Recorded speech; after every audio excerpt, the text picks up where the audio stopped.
All right, hello everyone. Right here is a very old and vintage Friedrich air conditioner. Doesn't appear to have been running. It looks like it's got some sort of vintage compressor. I'm trying to find a tag on it. These oftentimes have tags in odd locations, so I can't honestly tell.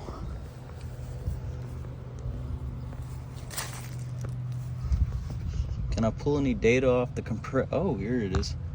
All right, so that is from, yeah, I can't tell.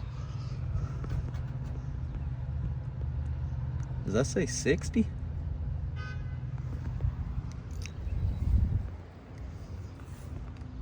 Right next to it here is a vintage Carrier. Holy crap, this thing is old too. From 1974 appears to be. It's got blower condenser fans.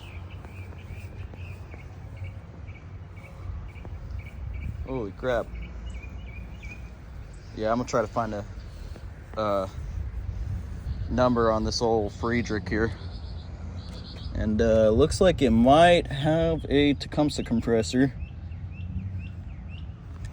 Yeah, that is really cool. And I like how these coils look on here. These old, I think this is like a spine fin. None of these have been running, sadly. Power's on to them though.